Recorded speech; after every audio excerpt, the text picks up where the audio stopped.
What's up, everybody? This is Fishers of Men. Today I've got another Star Wars video for you. Okay, so today I want to talk with you guys about why I think the Game of Thrones Showmakers should make a Knights of the Old Republic trilogy. Now, as you may have heard by now, it's kind of old news, it's been around for a while. The men responsible for bringing Game of Thrones to TVs across the world have been tapped to create their own Star Wars trilogy. Now, with the wild popularity of Game of Thrones, it's not all that surprising, and it's going to be interesting to see what kind of visual, character-driven storytelling they're able to bring over from their experience with Game of Thrones. Now, the most recent season of Game of Thrones has been said by some to be the worst of the series, including me.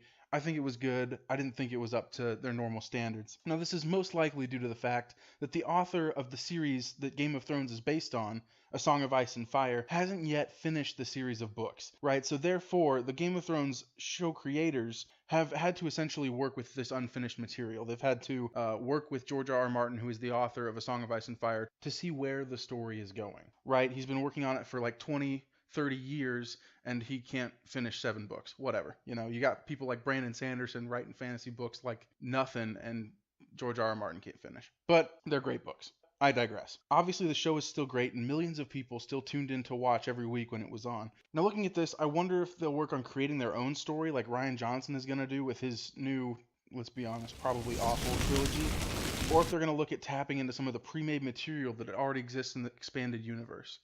I'm sorry, Legends. Whatever. It would be really difficult for them to pull from any of the New Republic, New Jedi Order area material because Disney's currently exploring that in their films, and they're likely going to continue as the saga series continues on, which is the Skywalker series essentially, into Episode 9, and wherever Rian Johnson's trilogy goes, I assume he would make something after and not before, but you never know. Rian Johnson kind of does his own thing.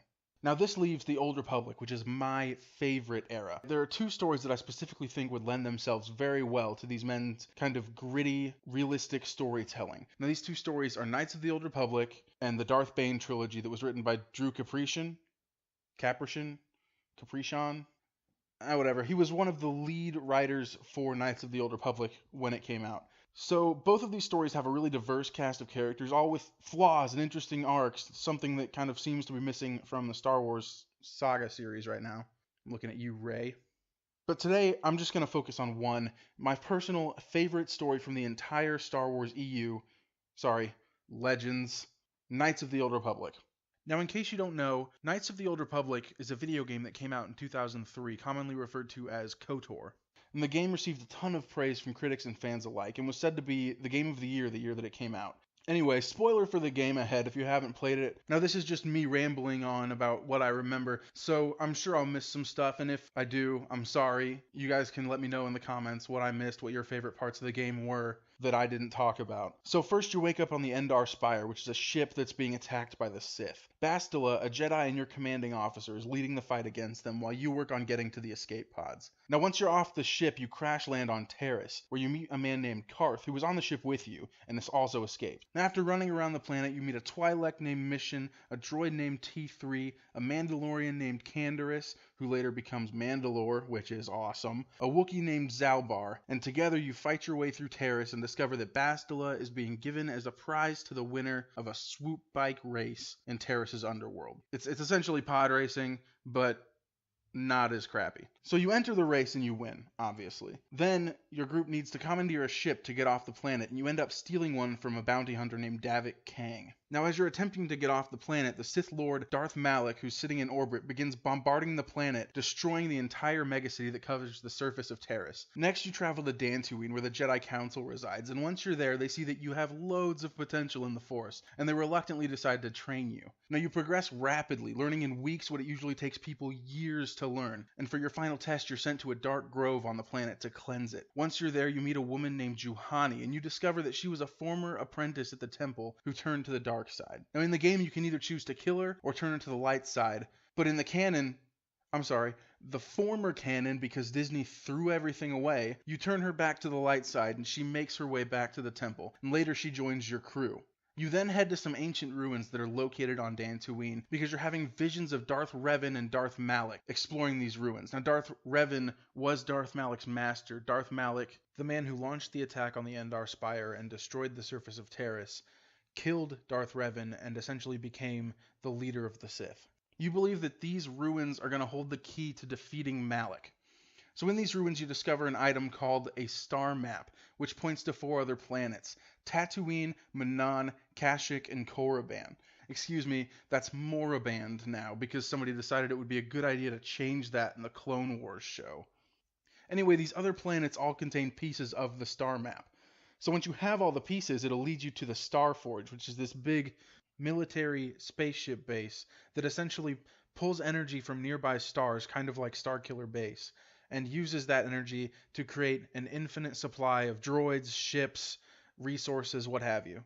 So you go to all these planets, you end up fighting all sorts of different Sith and bounty hunters and other kinds of people, and you learn more about all the characters' tragic pasts. Karth, for example, had a family that died, but you find one of his sons at the Sith Academy on Korriban. Moraband. Zalbar had a falling out with his family on Kashyyyk, and I believe he was exiled. So when you go to Kashyyyk, you have to sort all that out. HK, who you meet on Tatooine, is a droid, and he used to be Darth Revan's assassin droid, which is kind of cool, actually. Now, Jolee, who you meet on Kashyyyk, used to be a Jedi, who was married to a Sith. Now he's a gray Jedi who follows neither the light or the dark side, which is so cool. Now, I thought they were going to do this with Luke Skywalker in episode 8, but Rian Johnson is an idiot and made Luke Skywalker suck. So, I'll talk more about Jolee in a little bit. So you fight Darth Malik's apprentice after your second or third planet, and then you're kidnapped by a ship called the Leviathan. And eventually you escape, but not before Bastila is taken hostage by Malik. Malik also reveals that you, the player, are actually Darth Revan. You were brainwashed after you were defeated in battle. The Jedi boarded your ship, they were about to kill you or capture you or whatever, and then Malik fired on your ship, messed up everybody. You were rendered unconscious or incapacitated. The Jedi kidnapped you and brainwashed you into forgetting who you were. Now, after you wrap up all the other planets, your journey takes you to Rakata Prime, which is the homeworld of the Rakata species. Now, this species once had an empire that existed 35,000 years before the Battle of Yavin. Now, since that time, their empire has obviously crumbled, and their species has been wiped out by a plague. So they only exist on this one planet now, and they have reverted to barbarism, essentially. However, while Malik has had Bastila prisoner for like a day, he turned her to the dark side. He tortured her, and she shows up to fight you, and you have to fight her. And you can either join her on the dark side, which causes you to kill a bunch of other members of your party who are actually good guys, and they're really cool. I could never do the dark side ending because I had to kill a lot of my favorite characters. Or you can choose to turn her back to the light side and continue to the Star Forge together. Now, in the former canon, because Disney is stupid, you turn her to the light side. Then you go to the Star Forge where you fight Malik and save the galaxy. The end. Now that's a super basic outline of the plot. There are tons of other side stories and missions on each planet. You can be a lawyer for some guy who killed somebody. You can go fight a dragon at one point. Like, it's just crazy. But overall, that is more than enough to easily fill a trilogy. My outline for a trilogy would be this. The first movie would be something like KOTOR Rescue, and that'd be Terrace and Dantooine, right? You rescue Bastila, and you get to Dantooine, and you train, and you find out at the end, oh, we gotta go find these Starforge maps. The second one would be KOTOR Revelation, and that'd be Kashyyyk, Tatooine, Korriban, and the Leviathan. Now that's a lot to shove into one movie, but I think they could do it, and the revelation part of that title would be at the very end. You find out the main character used to be the worst guy in the galaxy, right? He waged wars, he killed millions of people. Finally, I'd have KOTOR Redemption, which would be Manaan, which is probably my least favorite planet, Rakata, and the Star Forge, right? You got this big climactic ending. The redemption part is you're redeeming Bastila, right? She turns to the dark side, you're redeeming Bastila. Your character arc is completed in that you have chosen the light side for good, or not you, I guess, the main character has chosen the light side for good. The Jedi win, the day is saved, the end. So why do I think Disney, Lucasfilm, and more specifically Benioff and Weiss should make this KOTOR film or trilogy? Well, the great thing about it is it comes pre-made. It's ready to go. You turn that thing into a script, into a movie, into a trilogy, and it'll print money. It's golden. Tons of people would see this, right? It's already stated by critics and fans to be one of the best Star Wars stories out there. It would be a slam dunk. And honestly, I don't know why they haven't announced a series like this yet. Now, I know it's a little more difficult than just turning a game into a script, but at the same time, the story's there. A lot of the dialogue is there. There wouldn't be any pointless anti capitalism side quests, Rose. There wouldn't be any huge plot holes like how did the main character get so strong with the Force in such a short time, Rey. It'd be because he's done all this before. He's already had the training. That's why he could do in weeks what normally takes people years to figure out. He's already done it once. It's just unlocking that memory that the Jedi brainwashed out of him. It wouldn't suffer from any of the pitfalls that hit The Last Jedi because it's already been scrutinized and looked over. If you base a script on that game and actually follow the plot of the game, you are getting a great story. Period.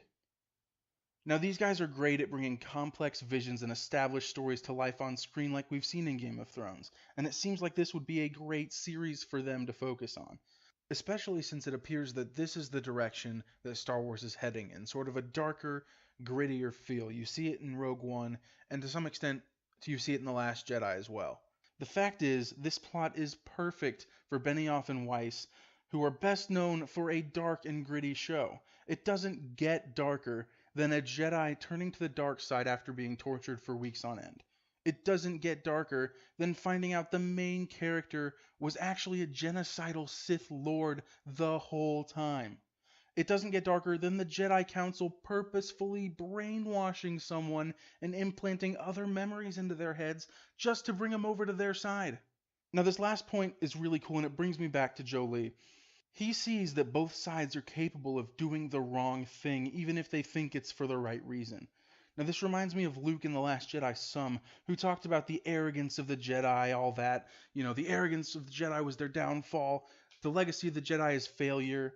If they had set those phrases up with something like this, where you can actually see the legacy of the Jedi being failure, where you can actually see both sides can perform evil acts, I really think that would have been a good way to do that. And I think Rian Johnson jumped the gun with that stuff. It would have been a better fit for movies like Darth Bane or KOTOR, where you can actually see the flaws in these groups of people, where you can actually see that both sides can do bad. If you want a gritty, more realistic Star Wars, something kind of military style like Rogue One, if you want a gray Star Wars, Benioff and Weiss are the perfect people to do that. Because Game of Thrones is a very dark, gritty, gray show. If you want a gray Star Wars, you have to tell a story like this. Now, I like my Star Wars being black and white, dark and light, good and bad. But if this is the way we're going, which it seems like it is, KOTOR is the perfect story to get all of those elements. The Sith are obviously still evil, and the Jedi are overall pretty good, but they've done some messed up things.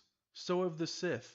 It's one of those moments where you realize that this would have been way better to do than ruining Luke Skywalker's character. If you want to show that the Jedi can do bad things or can mess up, you don't ruin Luke Skywalker. You tell a different story that really shows them messing up. But Rian Johnson did what he did, and Star Wars has changed now as a result. And because of this, a KOTOR movie is perfect to flesh this out. This will show that even though the light side is the good side, people on the side of good can still make bad choices. And I don't see anybody better to make a series with a moral like this than Benioff and Weiss. That's why I think that the trilogy that they do should be KOTOR. That's all I've got for today. Let me know what you guys think. Do you guys want to see a KOTOR trilogy come to the big screen? Did you guys enjoy the video game as much as I did? Do you guys think that Benioff and Weiss's storytelling style would be really good for a KOTOR or even a Bane trilogy like I think it would be? Let me know in the comments. Let me know what you would want to see or wouldn't want to see in a KOTOR movie if we got one. Finally, if you enjoyed this video, go ahead and leave a like, subscribe to my channel, maybe watch some of my other videos if they look like they appeal to you. If not, no worries, check back later, maybe there'll be something then. I am Fishers of Men, and I will talk to you guys later.